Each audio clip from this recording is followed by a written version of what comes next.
And I'm honored to have two people who are nationally and internationally known as my fellow panelists. But I'm not a cataloger. So when I was asked to speak to this on this track, I had a bit of a steep learning curve.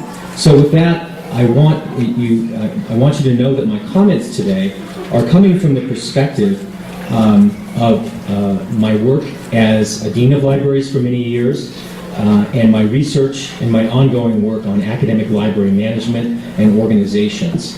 That's how I'm coming at the issue of data and institutional repositories. So it's definitely a management perspective, and I've already asked pre-forgiveness from my fellow panelists if I get anything wrong in talking about metadata and other technical terms in the wrong terms. So I have a couple of goals for the conversation today. The first is to talk in general about data, which is, interestingly, we've had some conversation about open access. I'm going to talk about scientific research data, which is data archiving, which can be considered a subset of the open access movement. I look forward to a lot more discussion about open access over the next few days. But my conversation will not be about institutional repositories vis-a-vis open access storage of documents, but the storage, management, and curation of scientific data and the challenges we face. I will give an overview of the trends towards open archives and open data in the United States, Europe, and in other countries, including mandates for open access and data archiving. And then I want to discuss very generally some data concepts and the data research cycle.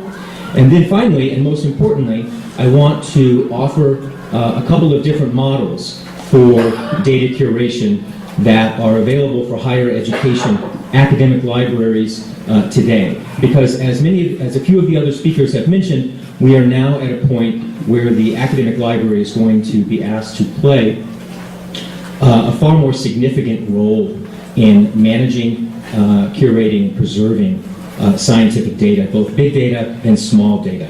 So I will see if I can.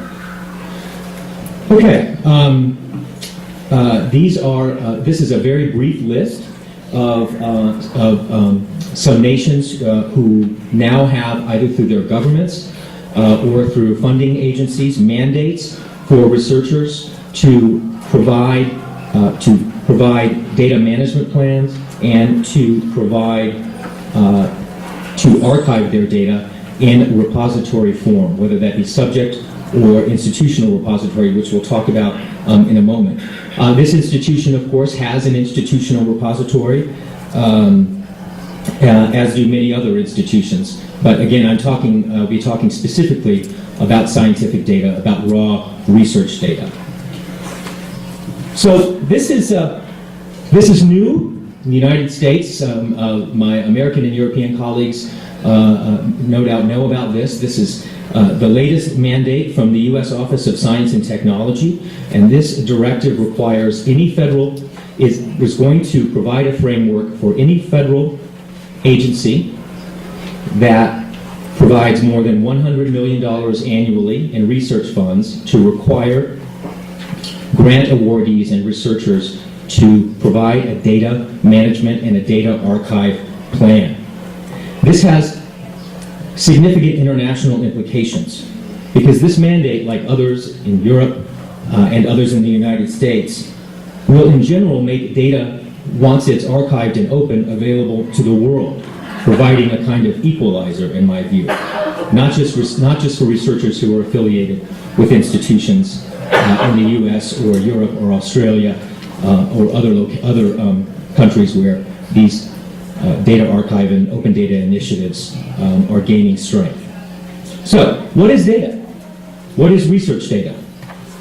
I polled many of my colleagues, asking catalogers and research scientists and people I know about tell me what research data are. Tell me what research data is. Well, first, it's heterogeneous. It can come in many different forms, from data on a simple spreadsheet to millions of geospatial images.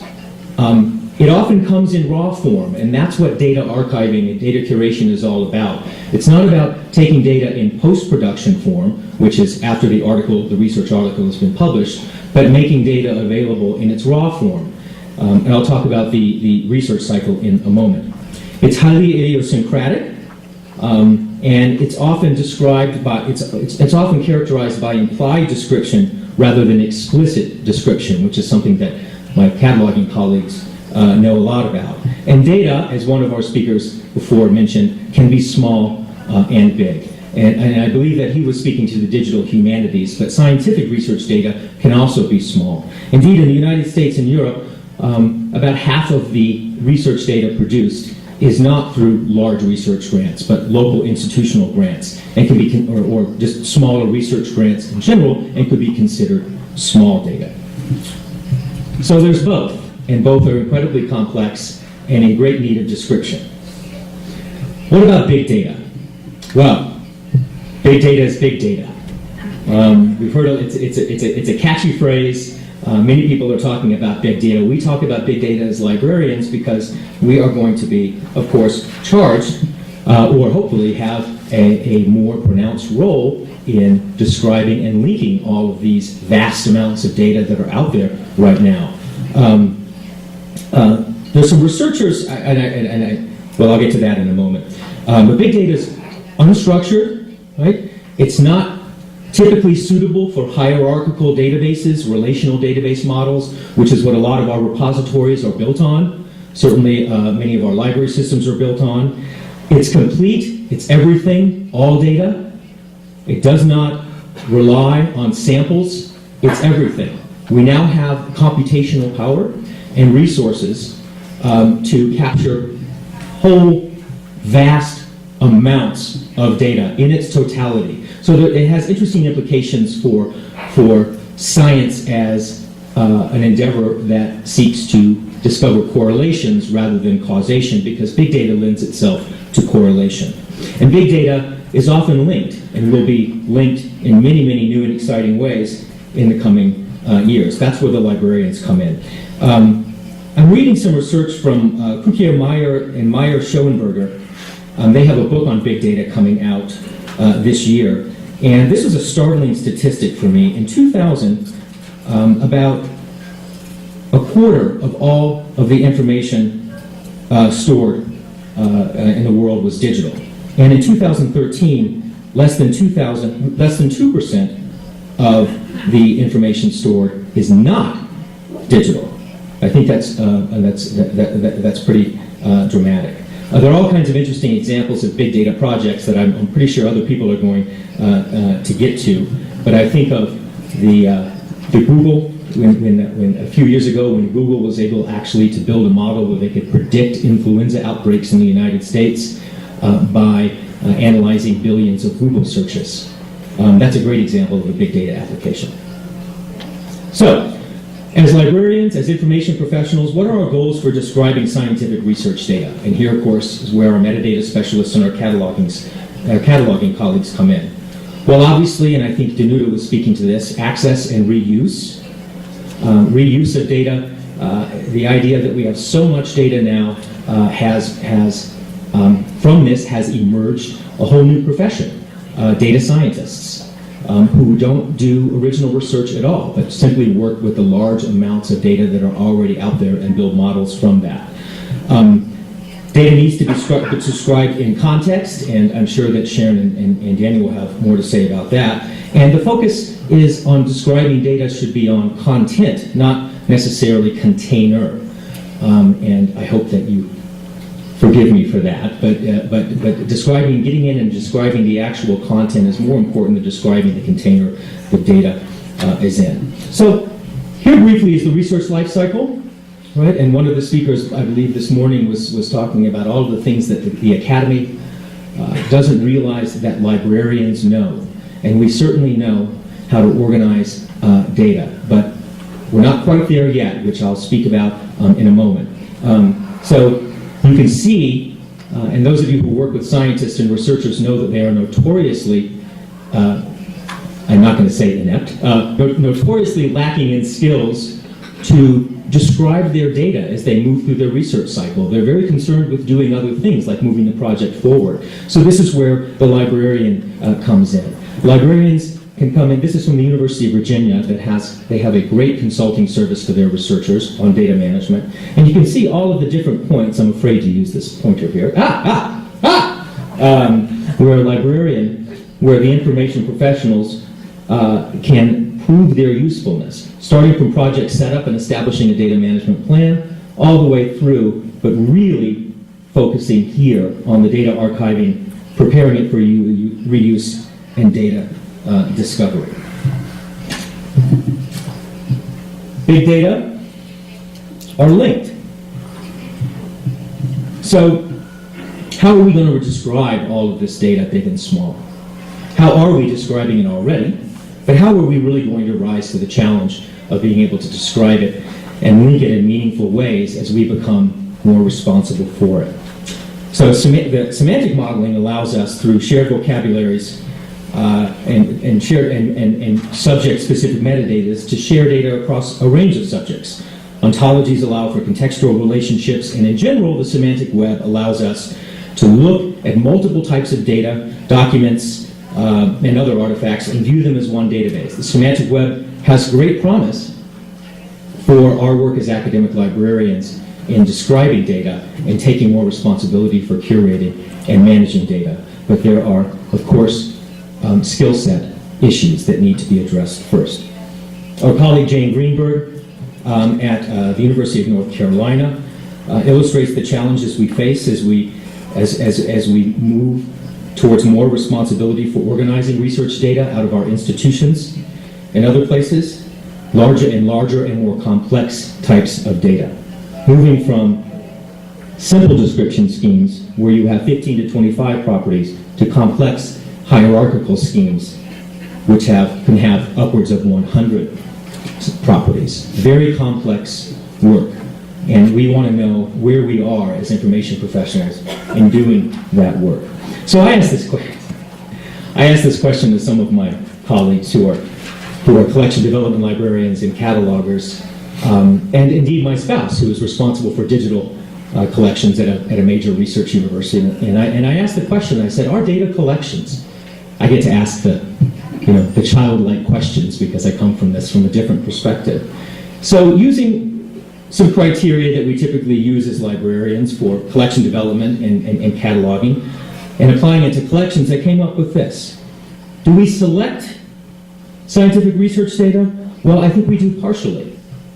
But the volume and the scope of the data and what will be required of us as information professionals, as academic librarians, really means in many ways that the data choose us. The data select us. We won't be able to pick and choose what data we want to describe in finite detail. It will choose us, particularly big data.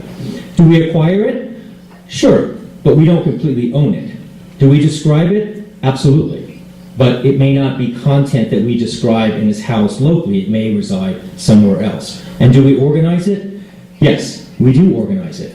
And I hope that this role grows and expands as our work in data management continues and evolves. But I don't believe that we are organizing it yet with the tools we need to organize it with on a broad scale.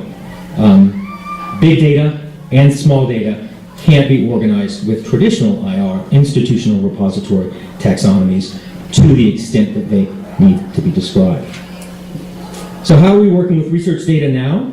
And I'm going to point you for the next couple of slides just to some research, some current research about institutional repositories and scientific data. And remember, again, we're not talking about institutional repositories in the sense of documents and articles. We're talking specifically about the data curation function of the repository. Our colleague Dorothea Salo has written some great articles on institutional repositories. Says that they're really about all types of data, but for the most part, they're really set up for publications, for dissertations, for post-production type of data. And she also goes on to say that most institutional repositories rely on Dublin Core, obviously, fantastic metadata framework, which is a basic requirement, but at the same time, research and exchange standards used to describe data and complex relationships among them, use XML and RDF as a base. So he sees this as a major challenge.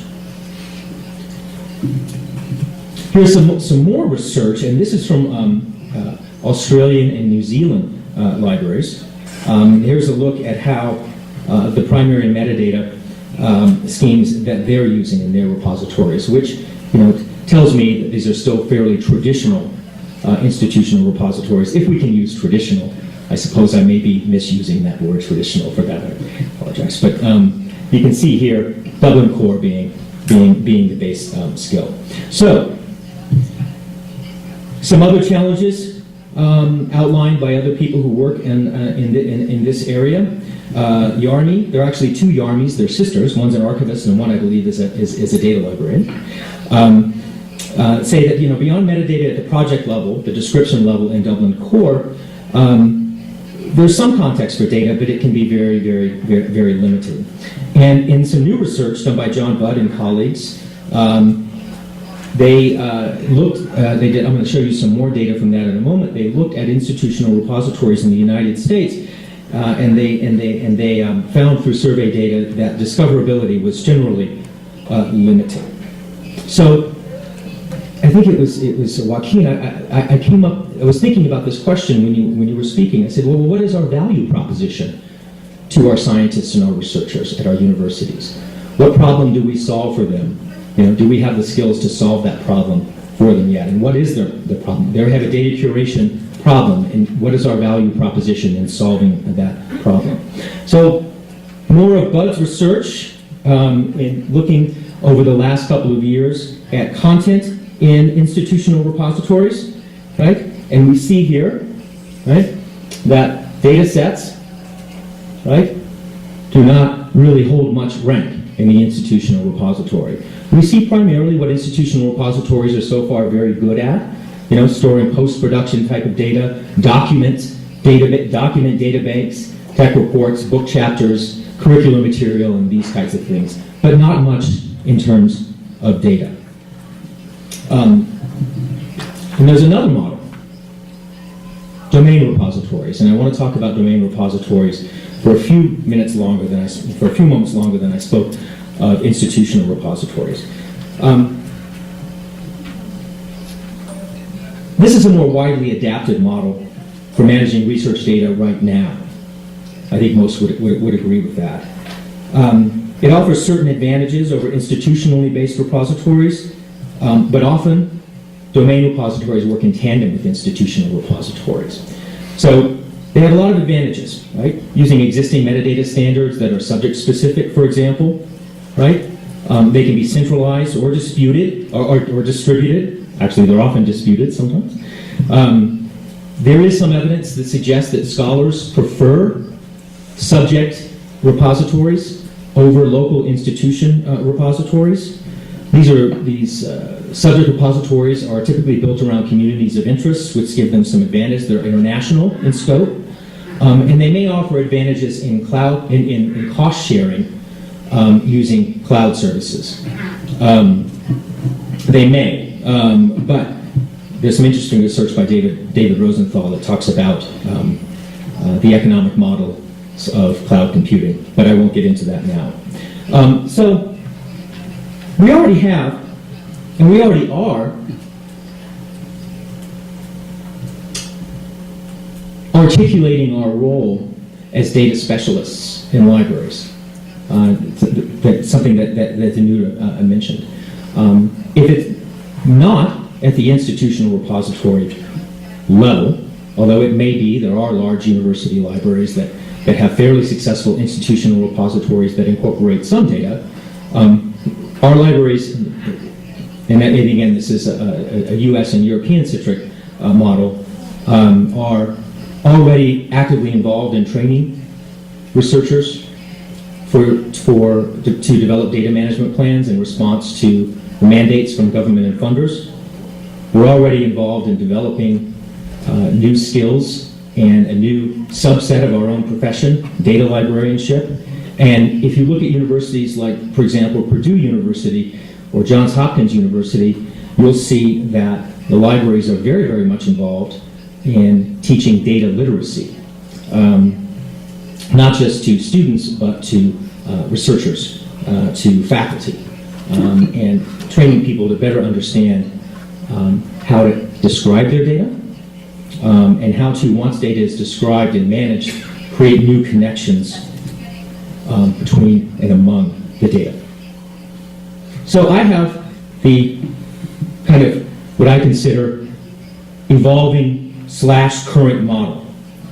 It's a near-term model in my view, and it's based on the level of expertise in academic libraries, the uses of institutional repositories for managing scientific data right now, and I think that this model, and we'll look at this for a moment. Whoops, right? We have subject repositories on one side, fairly successful, where a lot of our faculty are already putting their data, right? And institutional repositories on the other side. And I'm not talking about digital humanities right now. That's an entirely different conversation and an interesting one. But just staying with scientific data, we see some differences in my view. Subject repositories generally have metadata ingest mechanisms for raw data. They link data, or beginning to link data in new ways using semantic web models. Data is not always, but often open. And again, these repositories, of course, are typically international, right? Description of resources of data is complex, and data is multi-type. And on the institutional repository side, typically we find published data, hierarchical taxonomies and database structures, open access, basic description, and multi-type documents. So there are skill set issues here. There are training issues in our libraries. In Europe, Australia, the United States, and I believe Latin America has several open data programs through governments. There are skill set issues here that I believe that we need to address if we are, as academic librarians, going to assume and really have a place at the table in curating data, in managing data, and helping our communities discover new ways to connect to that data. I don't think, given what we are facing with the deluge, the amount of data that we're going to be asked or expected to manage, that we're ready. I think these are the challenges that we face. And I'll end with saying that I do believe that these two can exist very much side by side in a data world and in a document world, and certainly will for the foreseeable future. I don't have a thank you slide, but I will say muchísimas gracias, and I'll give it to the next speaker.